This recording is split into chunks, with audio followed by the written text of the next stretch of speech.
মদিনার মসজিদে নববী শরীফে আল্লাহ নবী সাহাবা হুজুরদেরকে নিয়ে ওয়াজ করছেন। সাহাবা হুজুররা আল্লাহ নবীর জবানের ওয়াজ শুনছেন।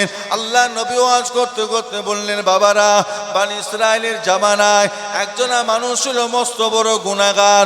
বনি ইসরাইলের জামানায় মানুষটা এত বড় গুনাহগার, যেই মানুষটা 99টা মানুষকে জানে মেরেছে, 99টা মানুষকে জানে কতল করেছে, 99টা মানুষকে অন্যায়ভাবে দুনিয়া থেকে বিদায় করে দিয়েছে। মানুষটা বড় জেদি মানুষ, বড় রাগী মানুষ, কথায় মানুষকে জানে মেরে দেয়। এইভাবে 99টা মানুষকে জানে মেরেছে। ওই মানুষটা এত বড় গুনাহগার। একদিন বাড়িতে ঘুমিয়ে আছেন, হঠাৎ করে গভীর রাত্রিতে ওই ব্যক্তিটার ঘুমটা ভেঙে গেল। ঘুম থেকে উঠে দেখে কিনা অন্ধকার, অন্ধকার, এমনই অন্ধকার হয়ে আছে। অন্ধকার দৃশ্যটা দেখে মানুষটার অন্তরটা কেঁপে গেল। আমার পাশে বিবি শুয়ে আছে, ছেলে মেয়েরা শুয়ে আছে। তাই অন্ধকার যদি আমায় এত ভয় করে, এত আমার ডর করে, না জানি যখন আমি মারা যাব আমাকে সবাই কবরে দিয়ে চলে আসবে। ওই অন্ধকার কবরে আমি কেমন করে থাকবো? ওই অন্ধকার কবরে আমি কেমন করে কাটাবো? ওই কবরের জানালা দরওয়াজা নাই, ওই কবরে আমি কেমন করে রাতগুলোকে শেষ করব? এই ভয় তার অন্তরে ঢুকে গেল। এই তাকওয়া আল্লাহর ভয়, কবরের ভয় তার অন্তরে ঢুকে গেল। মানুষটা আর ঘুমিয়ে থাকতে পারলেন না। বিছানা ছেড়ে উঠে দাঁড়িয়ে গিয়ে ঘর থেকে বাইরে বেরিয়ে পাড়ায় ঘুরতে লাগলেন আর কাঁদতে লাগলেন।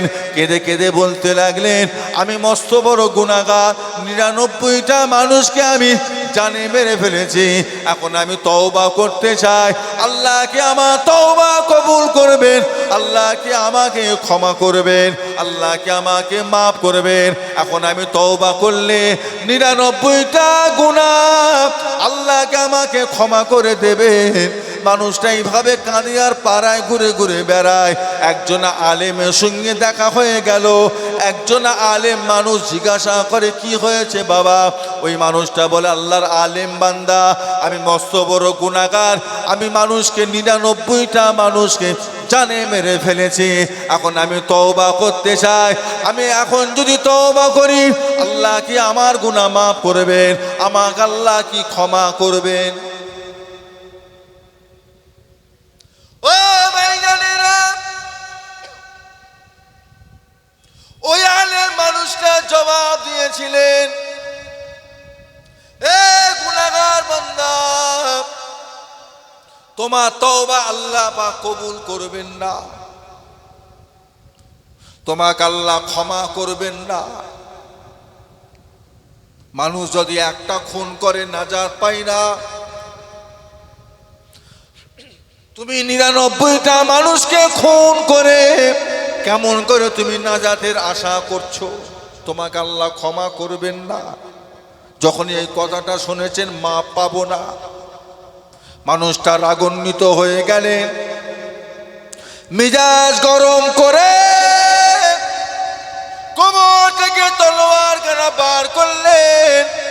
তলোয়ার খানা বার করে ওই মানুষটার গর্দানে চালিয়ে দিলেন। ওই আলেম মানুষটার শরীর থেকে মাথাটা আলাদা করে দিলেন। মাপ যখন নেই, তা তোরও বেঁচে না। মাপ যখন পাবই, সেখানে 99টা গুনাহ করে জাহান্নামে যাওয়ার থেকে 100টা করে যাওয়াই ভালো। কথা বুঝতে পারেন? এই যে মানুষটাকে নিরাশ করলো, এই যে বললো তোকে আল্লাহ মাপ আর করবে না, আল্লাহ মাপ করতে পারবে না। আচ্ছা, এই যে মানুষকে নিরাশ করা, এই অধিকার আপনার আমার আছে? কথা বলেন না। আল্লাহ কোরআনে কি তাই বলেছে? আল্লাহ কোরআনে বলেছে, লা তাকনাতু মির রাহমাতিল্লাহ, বান্দা খবরদার, তুই যাই করিস তুই আমার রহমত থেকে নিরাশ হয়ে যাস না। একবার জোরে বলবেন না? পাড়ার লোকটা যত বড়ই গুনাহগার হোক, যত বড়ই পাপী হোক, যত বড়ই খারাপ হোক, মাতাল হোক, হ্যাঁ, লটারি খোর হোক, জেনাকারী হোক, যাই হোক, তাকে আপনি এই কথা বলতে পারবেন না যে আল্লাহ তোকে আর মাফ করবে না, এটা বলার অধিকার আল্লাহ আপনাকে দেননি। তাকে আপনি আল্লাহর রহমতের আশা দেখান। ভাই তুই ফিরে আয়, তুই ফিরে আয়, তুই অনেক গুনাহ করেছিস, আজকে তুই ফিরে আয়। কবরের ভয়ে, আল্লাহর ভয়ে, জাহান্নামের ভয়ে তুই ফিরে আয়, আমার আল্লাহ তোকে আজও মাফ করে দেবে, তুই ফিরে আয়। নিরাশ করা যাবে। একটা আলেম যদি একটা সাধারণ মানুষকে বলে দেয়, পাড়ার ইমাম সাহেব যদি আপনাকে বলে দেয় চাচা তুমি যা গুনাহ করছো তোমার কিন্তু জাহান্নাম ছাড়া আর রাস্তা নেই, তুমি কিন্তু জাহান্নাম ছাড়া তোমার রেহাই নেই, আচ্ছা ওই বান্দাটা আর তওবা করবে? আর তওবা করবে? যদি আলেমটা, যদি ইমামটা, যদি গ্রামের মানুষটাকে যদি আশা দিত চাচা যা করেছো করেছো, আজও যদি তুমি ফিরে আসতে পারো আল্লাহ তোমাকে আজও মাফ করে দেবেন, এই আশা যদি বান্দা দিতে পারতো, বান্দাটা আজ না হলো 2 মাস পরে হলেও তওবা করতো না করতো? আপনারা কি বিরক্ত হচ্ছে? তওবা করতো না করতো? তাহলে নিরাশ করা, অপমান করা অধিকার আল্লাহ আপনাকে দেয় না। ওই আসামি খুনি মানুষটা আবার কোমরের ভিতরে তলোয়ার খানা ঢুকিয়ে নিয়ে আবার পথ চলা আরম্ভ করে দিল। ও ভাইজানেরা, কিছু রাস্তা যাওয়ার পরে আর একটা মানুষের সঙ্গে দেখা হয়ে গেল। ওই মানুষটা জিজ্ঞাসা করে ভাই কাঁদিস কেন, কি ব্যাপার? এই আল্লাহর বান্দা তুমি কাঁদো কেন, কি হয়েছে? ওই সময় গুনাহগার মানুষটা 100টা খুনের আসামি জবাব দিয়েছিলেন আমি মস্ত বড় গুনাহগার, 100টা মানুষকে আমি জানে মেরেছি, কতল করেছি, এখন আমি তওবা করতে চাই, আল্লাহকে আমার তওবা কবুল করবেন, আল্লাহকে আমাকে ক্ষমা করবেন, আল্লাহকে আমাকে মাফ করে দেবেন। ওই বুজুর্গ মানুষটা ওই সময় বলেছিলেন কেন রে আমার আল্লাহ ক্ষমা করবেন না, কেন আমার আল্লাহ মাফ করবেন না? আমার আল্লাহ পাক হলেন রহমানুর রহিম, আমার আল্লাহ পাক তিনি হলেন গফুরুর রহিম। জোরে বলুন, জোরে বলুন না। আমার আল্লাহ পাক গফুর, বান্দার গুনাহকে লুকিয়ে দিতে আল্লাহ পছন্দ করে, বান্দার গুনাহকে আল্লাহ চাপা দিতে আল্লাহ পছন্দ করে, বান্দার গুনাহকে আল্লাহ পাক গোপন করে দিতে আল্লাহ বড় পছন্দ করে। সেই জন্য আল্লাহ পাকের একটা নাম হলো গফুর। গফুর মানে হলো লুকিয়ে দেওয়া, ঢেকে দেওয়া। তুমি যদি আজও তওবা করো আল্লাহ পাক তোমার গুনাহকে মাফ করে দেবেন। ওই আলেম মানুষটার, ওই বুজুর্গ মানুষটা বললেন বাবা যাও, চলে যাও, ওই পাশের পাড়ায় চলে যাও, ওই পাশের পাড়াতে আল্লাহর একটা নেক বান্দা রয়েছে, নামাজি রোজাদার আল্লাহওয়ালা বান্দা রয়েছে, তুমি এখান থেকে বাড়ি যেও না, সোজা ওনার কাছে চলে যাও। তুমি ওনার কাছে গিয়ে যদি ওনার হাত কানাকে ধরে একবার যদি তুমি তওবা করতে পারো, আমার আল্লাহ পাক বড় দয়াময়, বড় মেহেরবান, আমার আল্লাহ দয়া করে মেহেরবানি করে তোমার জীবনের 100 খানা খুনের গুনাহকে আল্লাহ ক্ষমা করে দেবেন। জোরে বলুন, জোরে বলুন। যাও ওনার কাছে যাও, আলেমটার কাছে যাও। আমরা গুনাহ করে যদি তওবা করতে চাই একটা আল্লাহওয়ালার হাত ধরে করি না, একটু হাহু দেন, দোয়া চাই না যে হুজুর দোয়া করে, হুজুর দোয়া করে, যাও ওনার কাছে যাও, ওই আল্লাহওয়ালার হাত ধরে তওবা করো। উনি যদি তোমার জন্য দোয়া করে, নেক নজর দেয়, তোমার জীবনের সমস্ত গুনাহকে আল্লাহ ক্ষমা করে দেবেন। জোরে বলুন না। যাও চলে নেক নজর, নেক নজর, নেক নজর বলে একটা ব্যাপার আছে না নাই? ও বাবাজি আপনারা মানেন কর না মানেন না? আচ্ছা বলেন তো দেখি, বদ নজর বলে একটা ব্যাপার আছে না না? নেই। বদ নজর আপনারা মানেন না মানেন না? মানেন না। মানুষের বদ নজর নেই। আল্লাহর নবী বলেছে বদ নজর এত কঠিন জিনিস, বদ নজর এত কঠিন জিনিস, যদি হতো মানুষের তকদির টপকে চলে যেত। মানুষের বদ নজর, হ্যাঁ ও ছেলেটা কি মোটা রে, ও কি সুখ শান্তিতে আছে রে, ও জামা কাপড়টা কি সুন্দর রে, কি ঘর বানিয়েছে রে। আরে বাবা, এই যে নজর, ইনি কি নজর? দোয়া নেই, দোয়া নেই, আল্লাহ ভোগ করা, আল্লাহ তোকে এই ঘর ভোগ করা, আল্লাহ তোর ছেলের হায়াতে বরকত দেন, শরীর আল্লাহ সুস্থ রাখেন, দোয়া নেই, বদ নজর।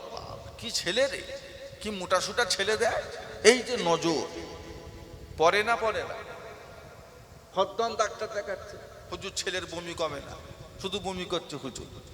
ডাক্তার দেখিয়ে বলছে বাচ্চা ছেলের আবার কি রোগ হবে, বমি, গ্যাসের ওষুধ দেয়, হজমের ওষুধ দেয়, বমির ওষুধ দেয়, কাজ হয় না। লাস্টে ইমাম সাহেবের কাছে গিয়ে বলছে হুজুর একটু পানি পড়ে দেন তো হুজুর, বাচ্চাটাকে খাওয়াবো, আমার বাচ্চায় মনে হচ্ছে কারোর নজর টজর লেগেছে। ইমাম সাহেব হুজুর আয়াতুল কুরসি পড়ে, নাস ফালাক ইখলাস পড়ে, সূরা ফাতিহা পড়ে, আল্লাহর নাম নিয়ে ওই পানি খাওয়াবার সাথে সাথে বাচ্চার বিমার আল্লাহ শেফা করে দেন, সুস্থ করে দেন। জোরে বলুন না সুবহানাল্লাহ। বদনজর নেই। দেখেন না এক একটা ছেলে, মা বাপ সেজিয়ে গুজিয়ে, কি সুন্দর পরিষ্কার ছেলেকে সেজিয়ে গুজিয়ে, আর রান্নাঘরে গিয়ে হাঁড়ির তলা থেকে কালি নিয়ে আপনাদের দিকে দেয় না, দেয় না? একটু হাঁহু দেয়, মুসলমানেরা দেয় না, দেয় না? এগুলো দিয়া চলে? এগুলো মুসলমানদের কালচার, এগুলো ইমানদারের কাজ। কালি দেয়, কালি কেন দেয় বলুন তো? নজর যাতে না লাগে, কারণ নজর, অনেকে আবার পায়ে দেখবেন কালো সুতো বেঁধে দেয়।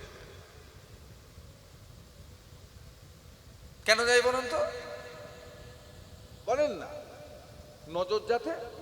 অনেকে দেখবেন নতুন ঘর বাড়ি তৈরি করে, একটা ঝাঁটা আর একটা কুলো ঘরের মাথায় ঝুলিয়ে রেখে দেয়, তাই না? নজর, নজর, নজর দিবি, তোর কপালে ঝাঁটা দে, নজর দে, ঝাঁটা ঝুলছে।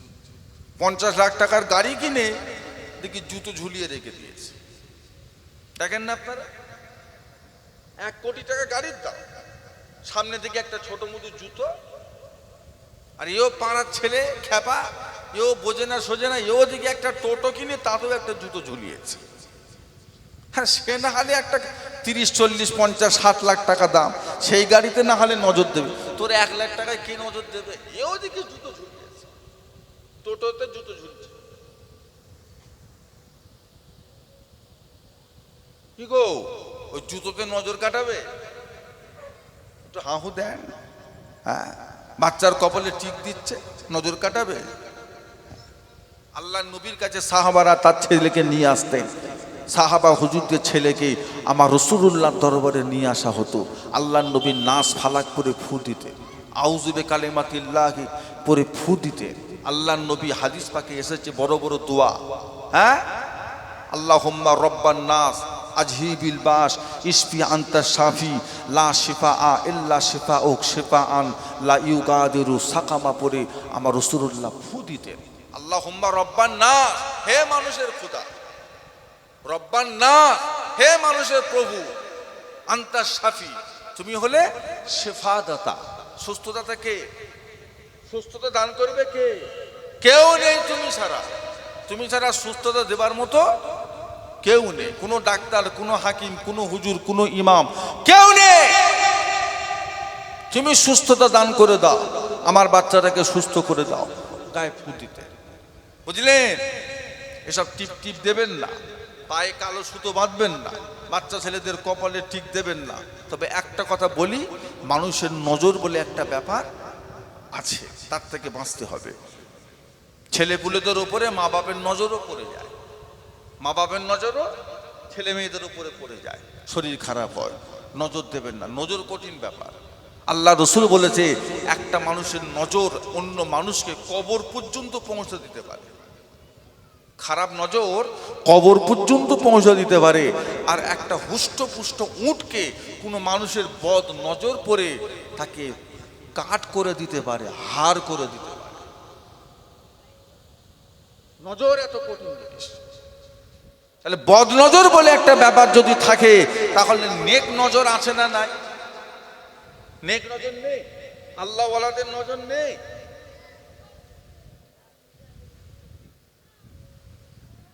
নেক নজর। যাও চলে যাও, ওই পাড়ায় চলে যাও। ওই পাড়ায় গিয়ে ওই ব্যক্তিটার হাতে হাত রেখে যদি তওবা দিল্লাহ করতে পারো, আল্লাহ তোমার জীবনের সমস্ত গুনাহকে মাফ করে দেবেন। জোরে বলুন সুবহানাল্লাহ। ওই 100টা খুনের আসামি মানুষটা ওই আল্লাহওয়ালার ঘরের দিকে রওনা হয়ে গেলেন। ও ভাইজানেরা, পথের মধ্যে ছুটে ছুটে যায়, এমন সময় আমার আল্লাহ পাক মালেকাল মউত আজরাইলকে হুকুম করে দিলেন, যান চলে যায়। এই মালেকাল মউত আজরাইল চলে যায়।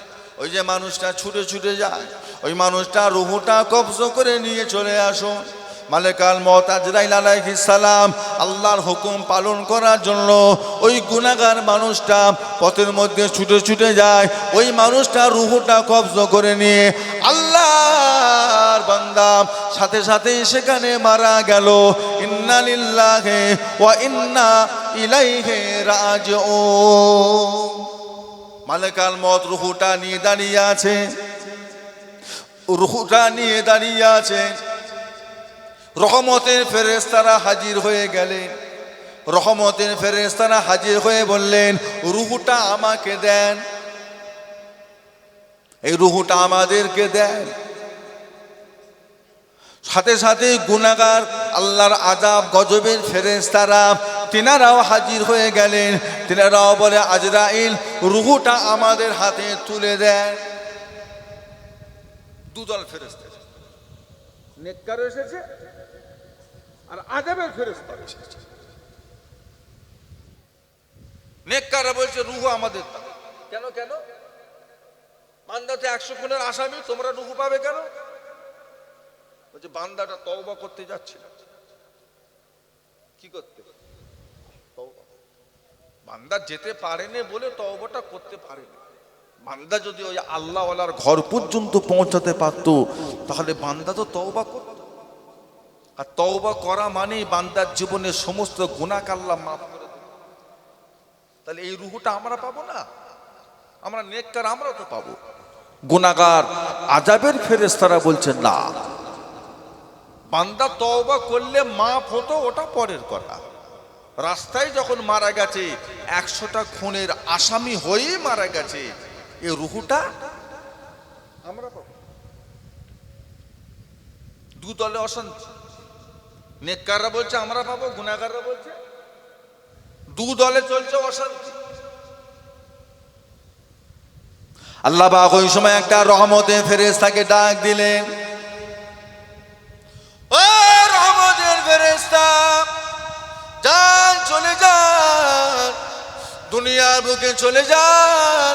দুনিয়ার বুকে গিয়ে ওই দল দুটোর ভিতরে মীমাংসাটা করে দেন, বিচার করে দেন।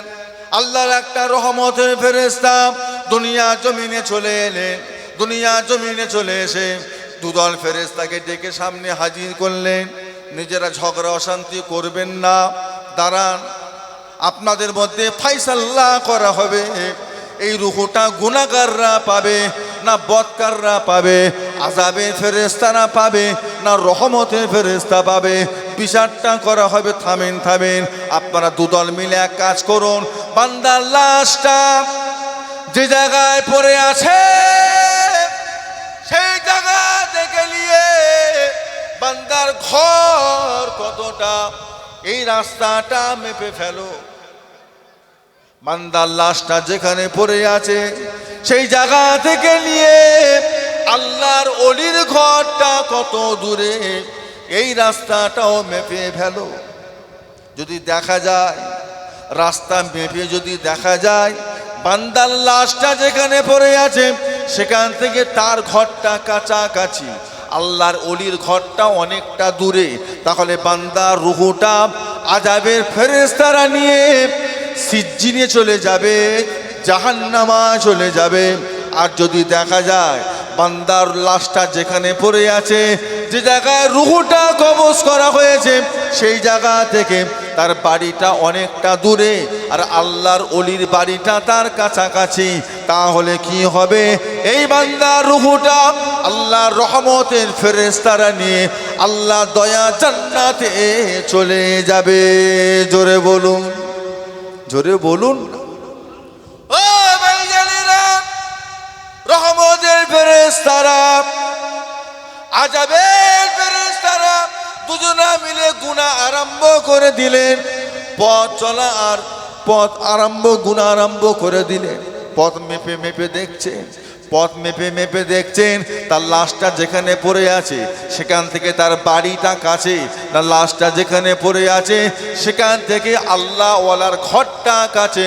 মেপে মেপে দেখছেন, আল্লাহ পাক হুকুম করে দিলেন, এই জমিন আমি আল্লাহ তোর উপর আইন জারি করে দিলাম, আমি আল্লাহ তোকে হুকুম করে দিলাম, বান্দার লাশটা যেখানে পড়ে আছে সেই জায়গা থেকে তার বাড়ি রাস্তাটা আধাত বড় হয়ে যা। বান্দার লাশটা যেখানে পড়ে আছে সেই জায়গা থেকে আল্লাহর ওলি আমার মাহবুব বান্দার ঘরের রাস্তাটা আধা হাত ছোট হয়ে যা। আল্লাহ হুকুম করে দিলেন, জমিন তাই হয়ে গেল। ফেরেশতারা মেপে মেপে দেখলো বান্দার লাশের থেকে তার ঘর মাত্র আধাতে বেশি হয়ে গেছে। বান্দার লাশের থেকে নিয়ে আল্লাহর ওলি আল্লাহ বান্দার ঘরটা মাত্র আধাত, লাশটা আগিয়ে গিয়ে পড়েছে। এই মাত্র আধাত আগিয়ে পড়ার কারণে আল্লাহ পাকের ওই বান্দাটা রূহটা আল্লাহর রহমতের ফেরেশতারা নিয়ে আল্লাহ দয়া জান্নাতে চলে গেলে।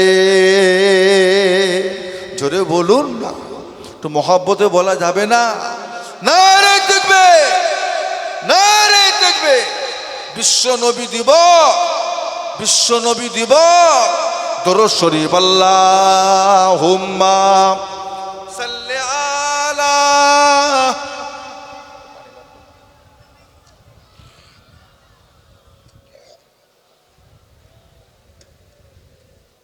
শাফিয়ানা মোহাব্বতে আল্লাহুম্মা সাল্লি আলা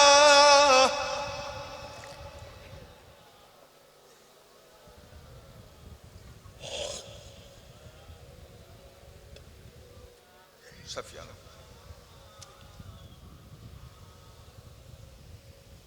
हमें जानो दिल से प्यारा मोहम्मद, मोहम्मद की हमो है हमारा मोहम्मद, जो आँखों में आए तो कब तक रहेगा, ये पर्दा हमारा तुम्हारा मोहम्मद। अल्लाहुम्मा सल्ले अला।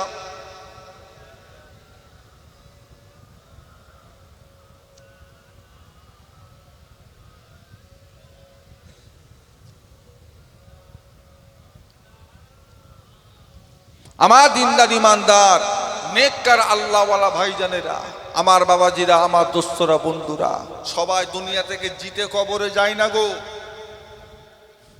কেউ কেউ হেরেও যায়।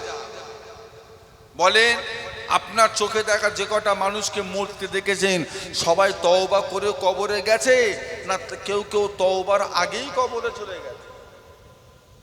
অনেকে তওবা না করে কবরে গেছে না যায়নি?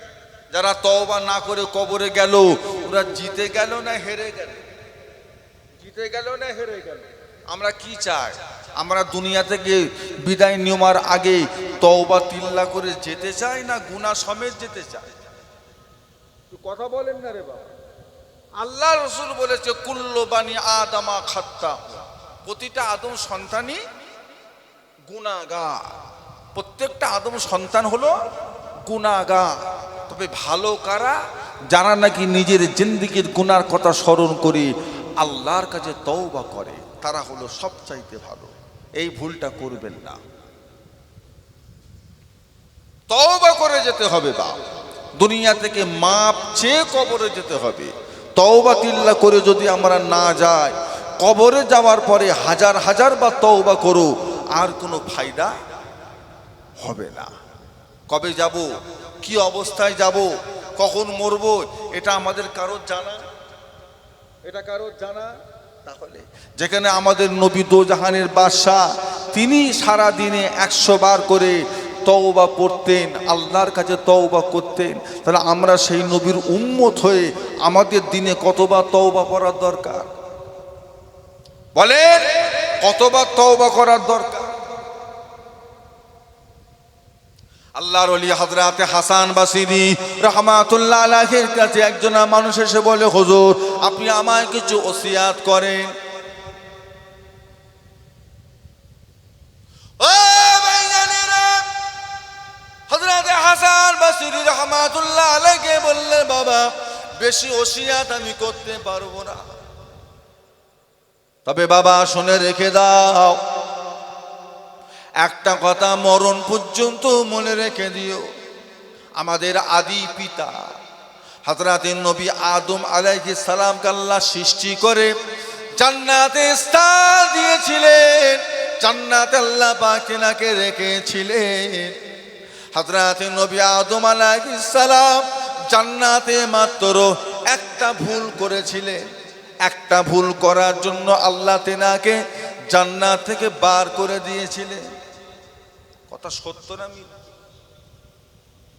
আল্লাহর ওলি হাসান বসরি বলেছিলেন, বাবা আমাদের পিতা নবী আদম আলাইহিস সালাম যদি একটা ভুলের কারণে যদি আল্লাহ তাকে জান্নাত থেকে বার করে দেয়, আমাদের জীবনে তো গুনার কোনো শেষ নেই, আমাদের জীবনে তো অন্যায়ের কোনো শেষ নেই, এত পাহাড় পাহাড় গুনাহ নিয়ে তুমি আবার কেমন করে জান্নাতে যাবার আশা করো?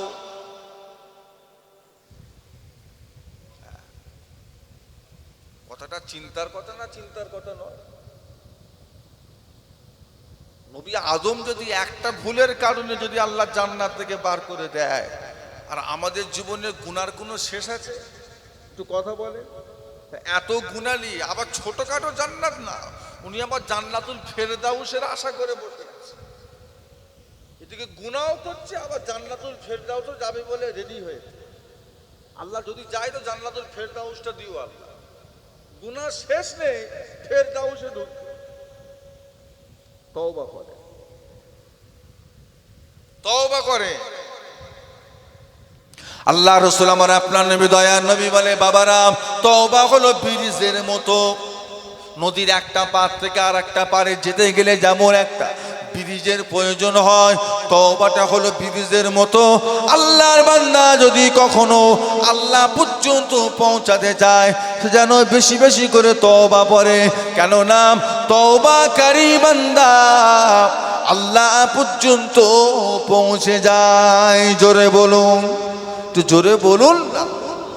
ও ভাইজানেরা, ও নবীর উম্মত উম্মতি গণেরা, বলুন তো দেখি, হযরতে বাশরার হাফি, নিশ্চয়ই আপনারা নাম শুনেছেন, হযরতে বাশরার হাফি রাহমাতুল্লাহ আলাইহি প্রথম জীবনে তিনি কি ছিলেন?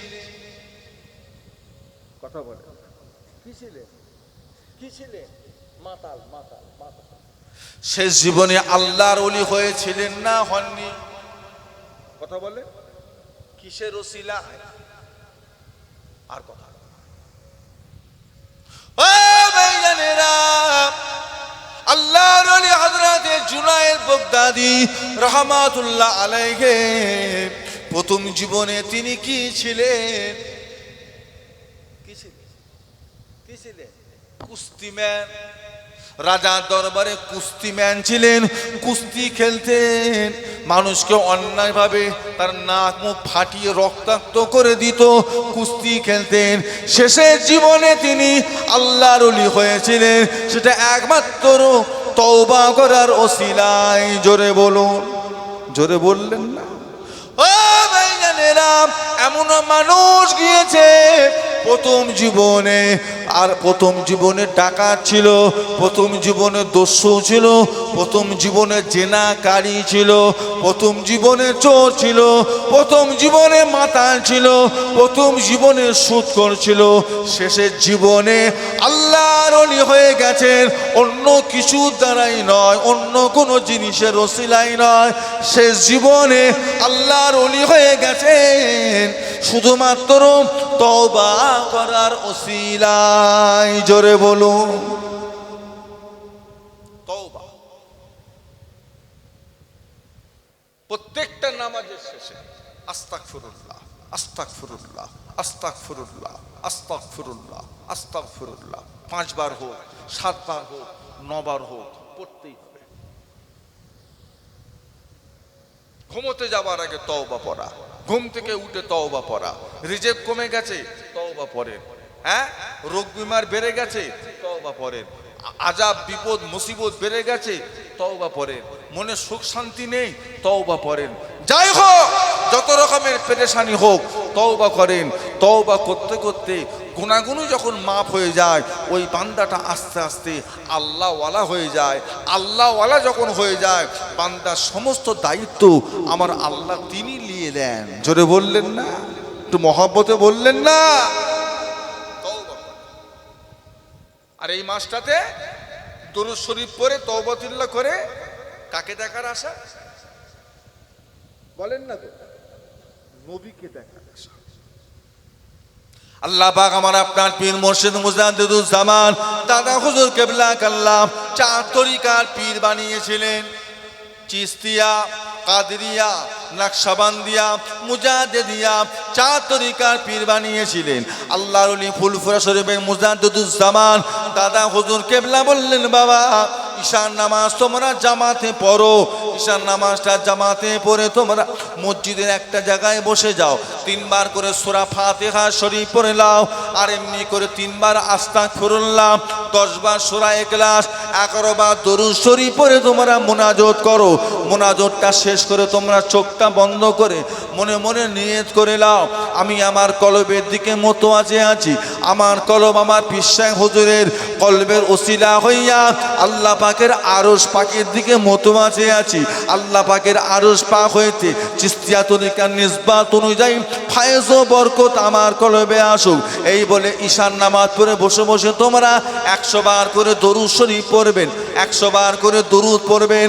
আল্লাহুম্মা সাল্লি আলা সাইয়্যিদিনা মুহাম্মাদিন নবিয়িল উম্মি ওয়া আলিহি ওয়া সাল্লিম। আল্লাহুম্মা সাল্লি আলা সাইয়্যিদিনা মুহাম্মাদ।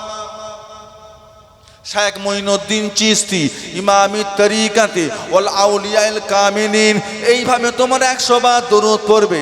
আবার ফজরের নামাজ হয়ে যাবার পরে আবার একই নিয়মে তোমরা 100 বার করে দরুদ পড়বে। আল্লাহুম্মা সাল্লি আলা সাইয়্যিদিনা মুহাম্মাদিন নবিয়িল উম্মি ওয়া আলিহি ওয়া সাল্লিম, এই দরুদটা 100 বার পড়বে। এই রকম করে তোমরা 40টা দিন আমলটা জারি রেখে দাও। 40টা দিন তোমরা আমলটা জারি রেখে দাও। ও ভাইজানেরা, আল্লাহর ওলি মুজাদ্দিদুল জামান দাদা হুজুর কেবলা বললেন, বাবা 40টা দিন যদি আমলটা করতে পারো, এইভাবে 40টা দিন আমলটা যদি করে যেতে পারো, 40টা দিনের ভিতরে তোমাদের সাথে দিন দুনিয়ার বাদশাহ হাবিবুল্লাহ সঙ্গে তোমার দিদার নসিব হয়ে যাবে। জোরে বলুন, একটু মহব্বতে বলা যাবে না? না রে দেখবে 40টা দিন আমলটা কর। ঈশান নামাজ পড়ে 100 বার দরুদ, আর ফজরের নামাজ পড়ে 100 বার, সারা দিনে 200 বার, 15-15 30 মিনিট, 15 মিনিট 15 মিনিট করে 30টা মিনিট নবীর দিদারের জন্য দেন। নবীর দিদারের জন্য বহু জায়গায় সময় দিয়েছেন, বহু জায়গায় অনেক কিছু আশা করেছেন, কিছু পেয়েছেন, কিছু পাননি। আজও লটারির টিকিট কাটছেন 1 কোটির আশা। হ্যাঁ, আজও কাটছে লটারির টিকিট 1 কোটির আশায়। 10 বছর কেটে আসছে, আজও তার নসিবে পড়েনি, সেও বন্ধ করেনি, এখনো সে চেষ্টা জারি রেখেছে, এখনো চেষ্টা জারি রেখেছে। বুঝলেন? তোমার কপালে নেই, তোমার কপালে নেই, তুমি ফিরে এসো, তওবাতুল্লাহ করে ফিরে এসো, হালালের দিকে চলে এসো, এতে বরকত আছে। বা হারামে বরকত নেই, ওতে শান্তিও নেই, বরকতও নেই। ষোঁড়ের বাচ্চা বছরে 15টা হয়, গরুর বাচ্চা বছরে 1টা হয়। বরকত কাতে? গরুর বাচ্চায় বরকত না সরের বাচ্চায় বরকত? একটু হাঁহু দেন না। ওর 15টা হলে কি হবে? চোখে পড়ে না। গরুর বাচ্চা একটা হলে কি হবে? খেয়ে শেষ করা যায়? খেয়ে শেষ করা যায়? শুধু আমরা খাই? শুধু মোল্লারা খায়? হ্যাঁ, শুধু মুসলমানেরা খায়? খবর নিয়ে দেখো কে যাও। তোমার ভারতবর্ষ থেকে, আমাদের এই ভারতবর্ষ থেকে কোটি কোটি টন, কোটি কোটি টন এই গরুর গোস্ত বিদেশে খালি পার্সেল হচ্ছে।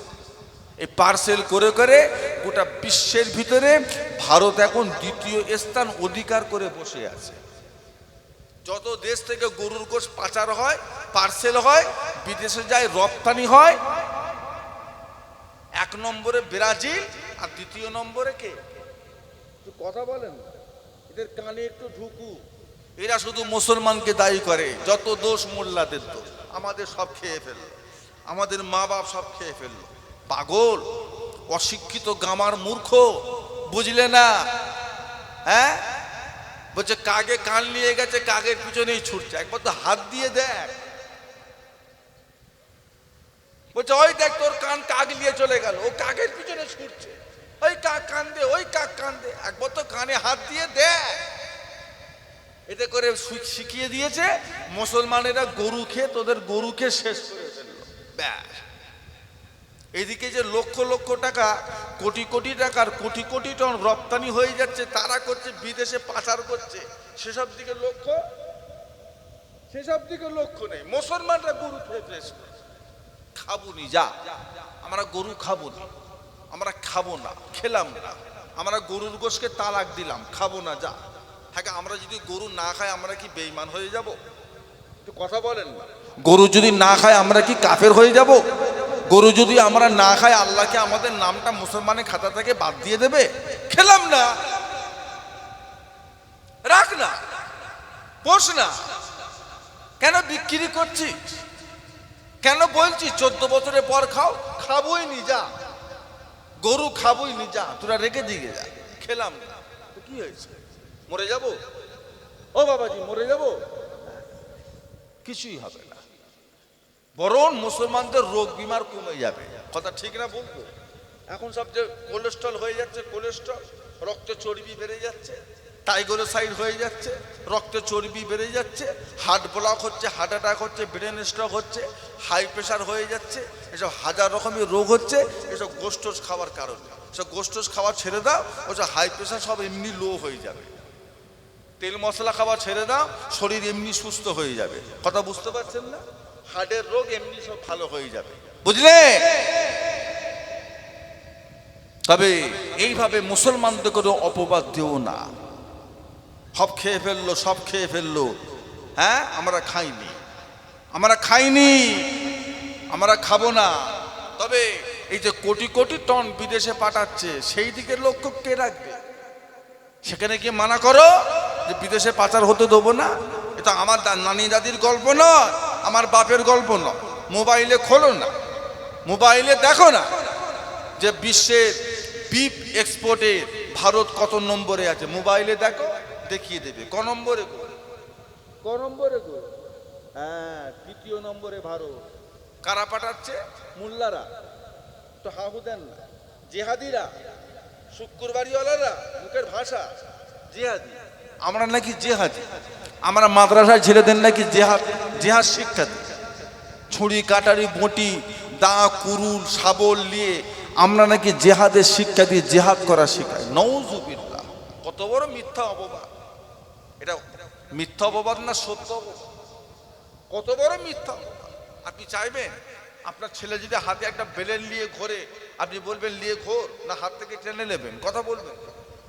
আপনার 5 বছরের বাচ্চার হাতে যদি একটা বেলেট থাকে, ওর হাতে রাখবেন না টেনে নেবেন? নিয়ে নেবেন? নেবেন না? একটা আপনার ছেলে যদি কাঁচি নিয়ে ঘোরে, ওর হাতে রেখে দেবেন না নিয়ে নেবেন? আপনি চাইবেন আপনার ছেলে দস্যু হোক? আপনি চাইবেন আপনার ছেলে জঙ্গি হোক? তো হাঁপু দেন না রে বাবা।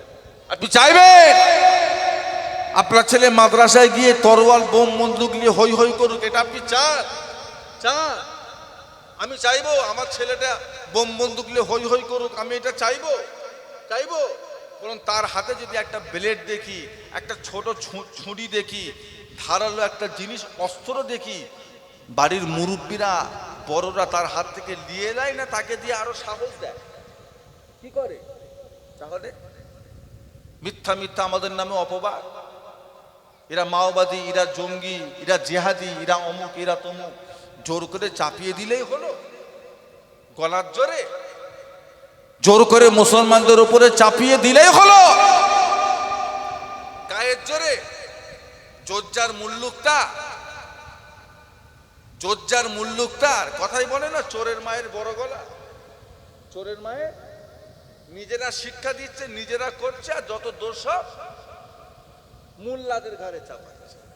আল্লাহ বিচার করবে, আল্লাহ বিচার করবে, আল্লাহ বিচার করবে। বেশি লাভালাভি করবেন না, বেশি হই হই করতে যাবেন না। আমরা ভারতবর্ষের মুসলমান, আমরা ঈমান আমল নিয়ে আছি, থাকবো, কিয়ামত পর্যন্ত থাকবো। এই ভারতবর্ষের বুকেই আমরা থাকবো। বলুন ইনশাআল্লাহ। সকলে মিলে বলেন না? এটাই আমাদের জন্মভূমি, ভারত আমাদের জন্মভূমি। এটা একটা গণতন্ত্র দেশ। যদিও মুসলমান গণতন্ত্র বিশ্বাস করে না, গণতন্ত্রবাদী আমরা নয়, তবে এটা একটা গণতন্ত্র দেশ। মুসলমানের যতটা, হিন্দু ভাইদের ততটা, খ্রিস্টান ভাইদের ততটা, ইহুদি নাসারা বৌদ্ধ তাদেরও ততটা। তাই তো নাকি? প্রত্যেকের সমান অধিকার, প্রত্যেকের সমান অধিকার এই ভারতের জমিতে। কেউ গলা লম্বা করে আগে কথা বলতে পারবে না। লক্ষ লক্ষ হাজার হাজার মুসলমানদের রক্ত এই জমিনে পড়েছে এই ভারতকে স্বাধীন করার জন্য। এই ইতিহাস কখনো মুছে দেওয়া যাবে না। আল্লাহ আমাদেরকে হেফাজত করেন। হিন্দু মুসলমান একসঙ্গে মিল মহব্বতে থাকবার আল্লাহ তৌফিক দান করেন। বলুন আল্লাহুম্মা আমিন। এখন মূর্খ হয়েছে নেতারা, এখন মূর্খ হয়েছে নেতারা। আল্লাহ রসুল বলেছিলেন না কিয়ামতের দিনে যে মূর্খরা শিক্ষিতদের বিচার করবে, মূর্খরা বড় বড় পদ পেয়ে যাবে। টিপসই দেয়, এমপি হয়ে গেছে, টিপসই দেয়, এমএলএ হয়ে গেছে। তার দ্বারা কি আশা করব? তার দ্বারাতে কি আশা করব? ভারতের একটা কোনো নিয়ম নীতি নেই যে এমপি হতে গেলে মিনিমাম বিএ কমপ্লিট করতে হবে বা এমএ কমপ্লিট করতে হবে, বা একটা এমপি এমএলএ হতে গেলে তার নামে কোনো দুর্নীতির কেস থাকলে হবে না। এইরকম একটা নিয়ম নীতি হবার দরকার আছে না? 6 পাস, 7 পাস, 5 পাস এমপি হয়ে বসে আছে। ওর থেকে কি আশা করব? 4টে খুনের আসামি নেতা হয়ে গেছে, লক্ষ লক্ষ টাকা ঘুষ নিচ্ছে, ভিডিও ভাইরাল, নেতা হয়ে গেছে। এর থেকে কি আশা করবে? এদের থেকে আশা করব কি? এখন মূর্খরা হয়ে গেছে দেশের নেতা হচ্ছে। এইসব হাজার রকমের অত্যাচার। এখানে মাইক খোল, ওখানে এই কর, ওখানে সেই কর, ওখানে অমুক কর। হ্যাঁ, আজান, একটা আজান দিতে কতক্ষণ সময় লাগে? একটা আজান দিতে কতক্ষণ সময় লাগে? 3 মিনিট, 4 মিনিট সর্বোচ্চ, এর বেশি না।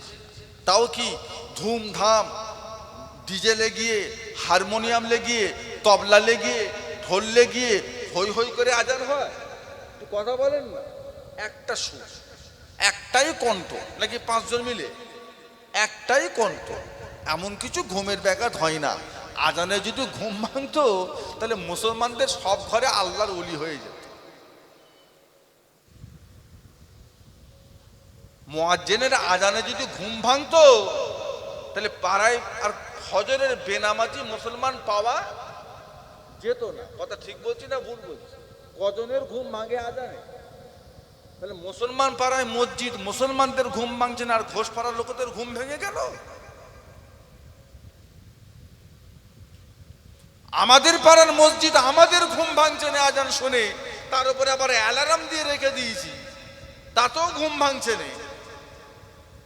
আর এখান থেকে হাফ কিলোমিটার কি 1 কিলোমিটার দূরে ঘোষপাড়া, তাদের ঘুমের ডিস্টার্ব। যার সাথে মন বসে না তার চলনটাই বেকার। মন বসে না, বলছে দেখ কেমন বেঁকে বেঁকে হাঁটছে, দেখ ও সুজাই যাচ্ছে, ও সুজাই যাচ্ছে, খালি খামাকা কেমন বেঁকে বেঁকে হাঁটছে, দেখ বেঁকে বেঁকে। মন বসে না। আল্লাহ আমাদেরকে হেফাজত করেন। ভারতের জমিনে, পশ্চিমবাংলার জমিন আল্লাহ শান্তি দেন। আল্লাহ আমার মা বোন মুসলমানদেরকে আল্লাহ হেফাজত করেন। অত্যাচারী বেদিন বেঈমানদের হাত থেকে আল্লাহ রক্ষা করেন। বলুন আল্লাহুম্মা আমিন, বলুন আল্লাহুম্মা আমিন। আমার দিনদার ইমানদার নেককার আল্লাহওয়ালা বাপেরা, আল্লাহ রসুল আমার আপনার নবী দয়ার নবী বলেন, বাবারা ফজরের নামাজটা জামাতে পড়ো। ফজরের নামাজ জামাতের সাথে আদায় করে নাও। ফজরের নামাজ জামাতে আদায় করে নিয়ে মসজিদের পাশে বসে যাও। মসজিদে বসে বসে 33 বার সুবহানাল্লাহ, সুবহানাল্লাহ, সুবহানাল্লাহ, 33 বার আলহামদুলিল্লাহ, আলহামদুলিল্লাহ, আলহামদুলিল্লাহ, 33 বার আল্লাহু আকবার, আল্লাহু আকবার, আল্লাহু আকবার। 99 বার হয়ে গেল। আর একবার তোমরা পড়ে নেবে লা ইলাহা ইল্লাল্লাহু ওয়াহদাহু লা শারীকা লাহু লাহুল মুলকু ওয়া লাহুল হামদু ওয়া হুয়া আলা কুল্লি শাইইন কাদির।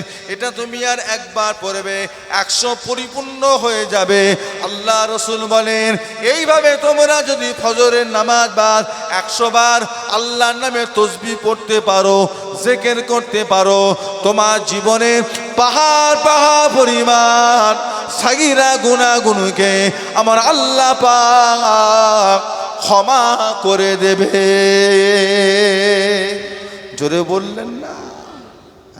33 বার, 33 বার, 33 বার। আচ্ছা, এটা পড়তে 1 ঘন্টা লাগবে? কথা বলে না। কতক্ষণ? 30 মিনিট? তাও কথা বলে। কতক্ষণ? 25 মিনিট? 25 মিনিট? কতক্ষণ? বলছে 15-20 মিনিট। অত লাগে? 100 বার তাসবিহ পড়তে 15 মিনিট লাগে? 3 থেকে 3.5 মিনিটের ব্যাপার। সুবহানাল্লাহ, সুবহানাল্লাহ, সুবহানাল্লাহ, আলহামদুলিল্লাহ, আলহামদুলিল্লাহ, আল্লাহু আকবার, আল্লাহু আকবার, এতটুকু ব্যাপার। এটা পরে মসজিদ থেকে বেরোবেন, আপনার জীবনের পাহাড় পরিমাণ গুনাহগুনি আমার আল্লাহ ওখানে মাফ করে দেবেন। জোরে বললেন না? মুসলমানদের কাছে কোরআন শরীফের পরে যেই কিতাবটা সম্মান সবচাইতে বেশি, সেই কিতাবটার নাম হলো বুখারী শরীফ। ও ভাইজানেরা, হযরত ইসমাইল বুখারী রাহমাতুল্লাহ আলাইহি ওই বুখারী শরীফটা লিখেছেন।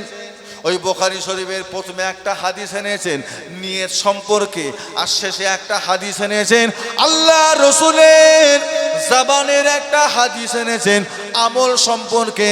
যে হাদিসটা হলো কালেমাতানে খাফিফাতানে আলান নিসানে সাকিলাতানে ফিল মিজান হাবিবাতানে ইলার রহমান সুবহানাল্লাহি ওয়া বিহামদিহি সুবহানাল্লাহিল আযীম। হযরত ইসমাইল বুখারী বললেন, আল্লাহ নবী পাক জবানে বলেন কালেমাতানে, আয়ামা সাহাবায়ে কেরামেরা, আমি রাসূলুল্লাহ সাল্লাল্লাহু আলাইহি ওয়াসাল্লাম তোমাদের কাছে দুটো কালাম বলে গেলাম।